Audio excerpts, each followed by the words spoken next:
So before we get into today's video, I want to give a shout out to a must-read for any Christian. It's the book Mere Christianity by C.S. Lewis. Lewis is a brilliant ex-atheist intellectual. He became a Christian and actually one of the greatest defenders of the faith. He brings a brilliant, yet easy to read and understand depth to the Christian faith. His book is really not specific to any denomination, but rather explores the ideas that generally unite all Christians. It's really a must-read. If you have never read this book, go to Amazon right now and look up Mere Christianity and either get an audio or paper copy today.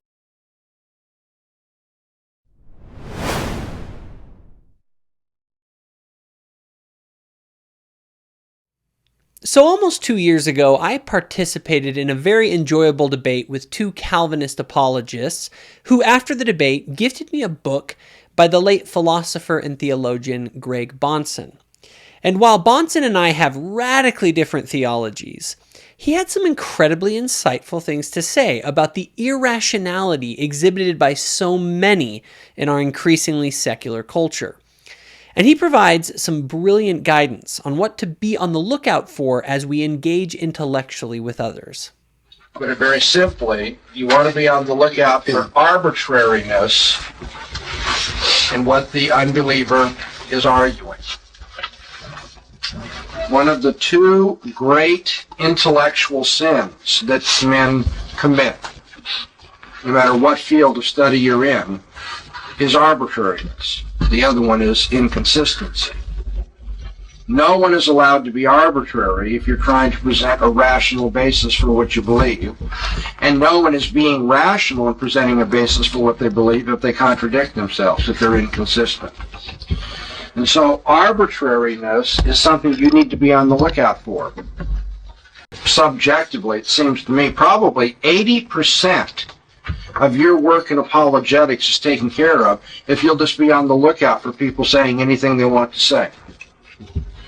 80% of what the unbeliever ends up doing turns out to be totally unfounded giving of his own opinion, to which you should say, so what? So that's your opinion. They think they have the right to just believe whatever they want when it comes to religion. They can just be arbitrary. But if you want to get into an apologetical dispute, as I indicated in our earliest lectures, that assumes that people are seeking to be rational and seeking the objective truth. They're seeking to be rational as they seek the objective truth. And it's not a sign of rationality to be arbitrary, just to believe anything you wish. Now, obviously people of any worldview can engage in being arbitrary. But the point is that any intellectually honest person will have to concede that if one seeks to be rational and use their brain, they can't just be arbitrary and assert whatever they want to believe as if it were true. To make a rational case, they will have to provide good reasons for their assertions, or else they are offering a mere opinion. How are people arbitrary in the way that they argue? The most obvious way is they offer a mere opinion. It used to be the case that the reason you went to school is to learn to reason, to think, to have some facts, to make educated, as we say, educated judgments about things, and not just be flying off the handle with, well, I believe this and other people believe that, and that's all there is to it. People who are educated are supposed to have principles by which they test theories. They're supposed to have a manner of reasoning that will allow them to draw a conclusion without just, saying, well, I feel this way, I feel that. I got to thinking about this. Why is it that Christians don't jump on that when unbelievers do that? Because the minute an unbeliever says, well, you've got all those arguments, but my opinion is this, they have conceded the case. They've lost. That's it. It's all over. If I was doing a debate, I'd take the microphone and say, speak up for the audience. Tell them this is simply your opinion. Because your opinion has just been sliced and diced. It doesn't make any difference if it's your opinion, it's wrong. But it's my opinion. And I thought to myself, why do Christians put up with that? Why do they think, oh, what am I going to do now? How do I twist his arm even more so he'll cry uncle? And then I think I've come up with the answer, or at least a good part of the answer, and that's because so often when Christians go to Bible studies, that's the kind of garbage they hear too. You go to Bible studies and you'll read a passage, and then everybody kind of shares their opinion. Well, I want to think of God this way. I want to think of God that way. Big deal. Oof. How often are mere opinions given as we study the scriptures or in matters of morality? But nevertheless, often enough Christians, even when it comes to the most authoritative word people can have, they still think we have the right to sit around and goes, well, but my opinion is this and somebody else's opinion is that. This is a critical topic. In matters of religious faith within a Christian worldview, are all voices equally authoritative when it comes to understanding the general mind and will of God for the world? So if it's some person's arbitrary opinion against the collective voice of God's prophets and revelations, who holds more authority? For instance, if it's your opinion against the opinion of the 12 best brain surgeons in the world on the topic of what to do with your brain cancer, whose voice should be considered more authoritative and trustworthy? This last year I had something happen to me which I considered fairly tragic. I was very unhappy about it. It was a real test to my sanctification. I was diagnosed as having diabetes. Now, I already have heart problems. I've already had emergency open stomach surgery to save my life. And so it's tough enough, I think. You know, it's one of those times where you're wondering if you don't want to say, God, isn't this enough? Thank you. But God decided that it was for my best, and I'm sure it is. But at the time, it was very hard. And when the doctor told me, Greg, I'm sorry, but the tests indicate you have diabetes, I argued with him, nicely and politely. In fact, I had enough questions for him. He finally said, Greg, you have to understand, I'm a doctor. Trust me. So I told him, I'm a doctor too. And it's my job to ask questions. I want to know more about this. But now, I didn't want to have diabetes. I don't want to have it now. It's not fun. But if I were to say, I don't want to think of myself as having diabetes, is that going to change anything? Why is it when it comes to something medical, we all realize, well, you'd be a fool. What if I were to say, no, I'm not going to take my medicine because I don't want to think of myself as somebody that's a diabetic. I don't want to miss all those sweet desserts and especially drinking the real thing, Coke and so forth. I mean, he's so tired of iced tea. I'm telling you, I don't want to be like that anymore. So in my opinion, I don't have diabetes. That'd be preposterous. You need to know that when someone says it's my opinion, that has no weight intellectually. Opinions are a dime a dozen. Actually, it's not even a dime a dozen. It doesn't cost anything, and it isn't worth anything. If someone wishes to assert that such and such is true, they need to do more than say, I believe it. Because the intellectual question that is asked in every department of the university, not just in philosophy departments, is, well, why? Why do you believe that quinine relieves malaria? Why do you believe that Napoleon was mentally unfit? Why? What's your evidence? What's your proof? Until somebody is going to go beyond mere opinion and offer an argument, some line of proof or evidence for their views, they haven't got anything worth hearing. Amen. How often do you hear people online giving their arbitrary opinions rather than giving arguments? An argument is backed by some kind of a standard and reasons why a particular view conforms to that standard. One of the most common places you see this is when people who don't believe in an objective standard for moral values and duties say how things should be. Just think about it. If there is no objective standard for what is right and what is wrong, then how can one say what is right or what is wrong? In other words, their opinion about the way the world should be is arbitrary. It is not based on anything but their mere opinion. And this usually leads to the second form of arbitrariness he talks about. A second form of arbitrariness that you should be looking for is similar to this mere opinion, and that is relativism. You know, you like to think this way, I like to think that way, and you probably have very good reasons for believing that. You know, the relativist can deal with the Christian apologist who is kind of naive very easily by saying, oh, I've heard all your arguments, and you know, that's pretty impressive. But that's true for you, it's not true for me. I'm curious, have you ever heard people say things like that? It's kind of like, well, we all create our own reality, you know? Recently, when I was in Moscow, I went to an international conference on religious liberty. But of course, as you might realize, religious liberty means a lot of different things. Basically, the argument for religious liberty that I was hearing from Muslims and Hindus and Roman Catholics and Lutherans and Seventh-day Adventists and Russian Orthodox and Old Believers and so forth, the argument I was hearing is known as relativism. You know, you've got to live with your own understanding of God. You've got to make your way in this world, and if your view of God helps you feel better, then that's true for you. But then there are other traditions which should be equally respected in Russia, now that we're opening the door to religion. That's what they're arguing. Other traditions that have to be respected as well. Okay, so when I spoke, I'm not going to give you that whole lecture. Let me boil it down. I basically said religious liberty cannot be founded on relativism. See, they thought relativism was just another way of talking about religious liberty. Everybody has a right to their own opinion.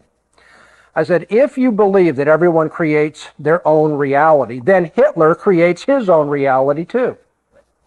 And Hitler, therefore, in terms of his reality, has the right to kill the Jews, because that's the reality he's created. And so here you have a suppression of religious liberty, in fact, genocide, and relativism condones it, because after all, everybody creates their own reality. And then I went through an ugly laundry list of all of the persecution each of the groups in the audience, including Protestants, American Protestants, were guilty of in terms of religious liberty. I said, every one of us is guilty, if we're a relativist, of persecuting other people and allowing for it and holding to views that would allow for that. When someone tells you you create your own reality and everybody's right, the answer is, if everybody's right, then clearly nobody's wrong, including the Idi Amins of the world, the Hitlers, the David Koreshes, and all the rest. Relativism kills itself. Do you see what he's saying?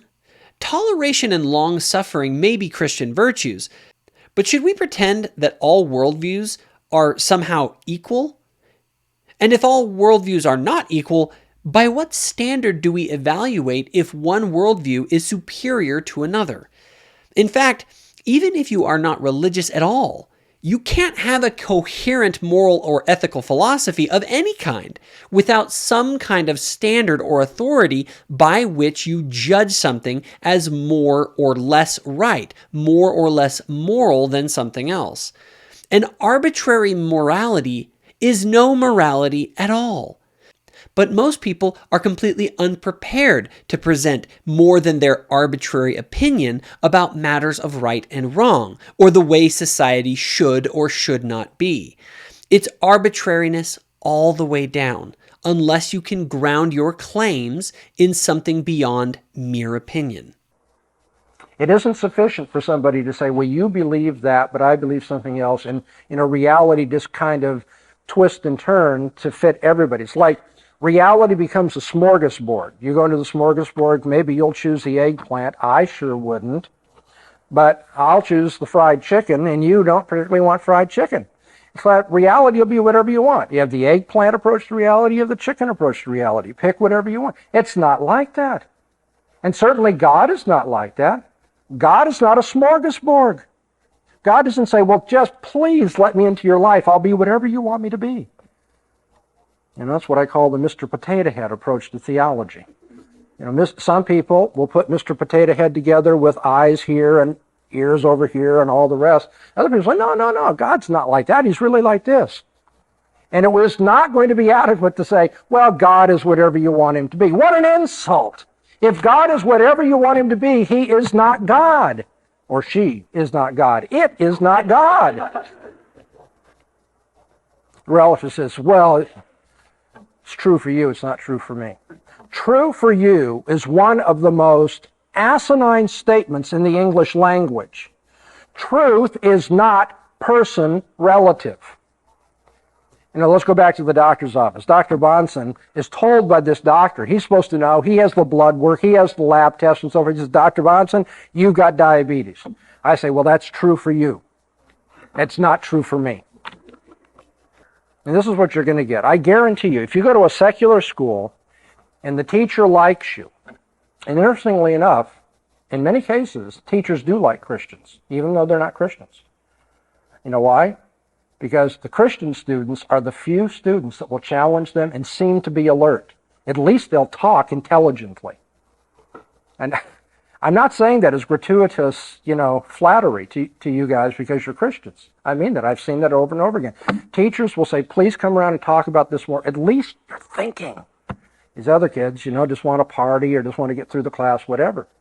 But if the teacher talks to you after class, wants to hear more, and then wants to, it's always this condescending, let me help you out of your Sunday school superstition and ignorance, The university is going to really mature you. This is going to be the age of enlightenment for you, let me tell you. Well, after you hold to your faith and you give answers to the objections and so forth, you'll often have the teacher tell you, and then you have roommates and others who will say this in a less sophisticated way. The teacher will say, well, you have to understand that, truth is relative.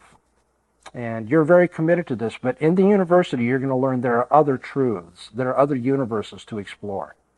Oh, barf.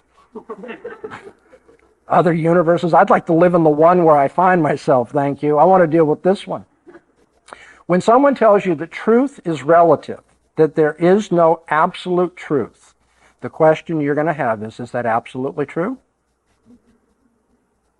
Let me say that again because some of you started to nod off. Now, I'm going to begin the sentence, and when I get to the end, I want to see all of you still looking up here, okay?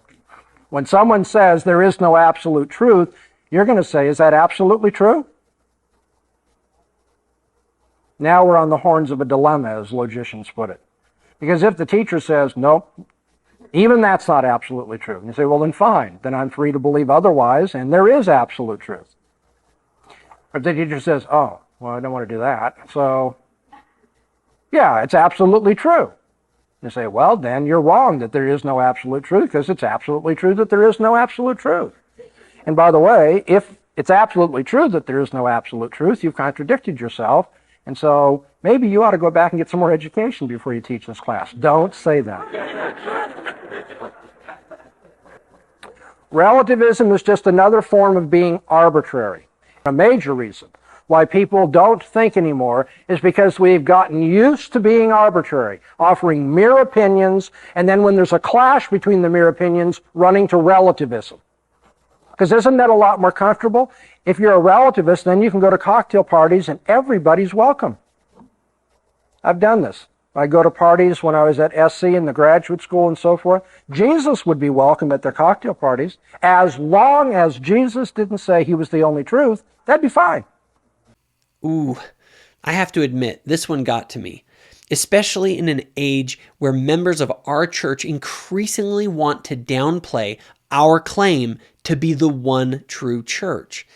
Our modern obsession with inclusion so often is used as a soft entry to moral and cultural relativism, where spineless permissiveness and being nice replaces any sort of real commitment to the truth. Yes, it is true that we should be kind to all, but we should not assume for 1 minute that all worldviews are worthy of equal respect, either intellectually or morally.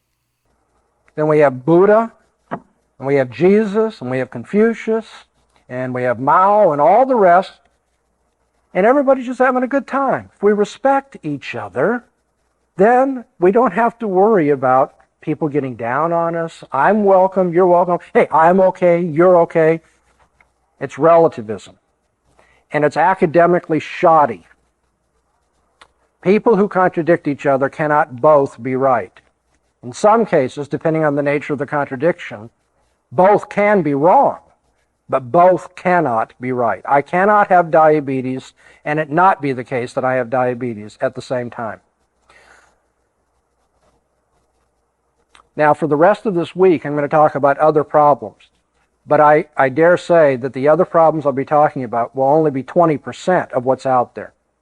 I realize we've only spent a few minutes together. But in all honesty, what you're going to run into over and over and over again are these two problems.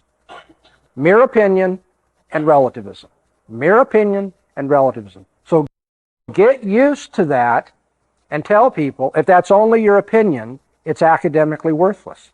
If it's only your opinion that God doesn't exist, then you're in real trouble. Or if you say, well, it's true for you, but it's not true for me, point out that doesn't even make sense, true for you. True for you is actually a paraphrase of the verb to believe. When someone believes something, that is simply to say they think it's true. So when someone says, it's true for me, they're saying, I believe it. So to come full circle on this, we all believe different things. But why do we believe those things? If a person cannot provide a standard by which a belief can be judged as true or false, then their belief is arbitrary. It has no foundation. Remember these words and use them often. By what standard? This is sort of a test to see if someone is being arbitrary or not. And as you test people by asking them by what standard are they judging this or that to be true, you will be shocked at how much of what people believe and say is totally arbitrary or based on very flawed standards.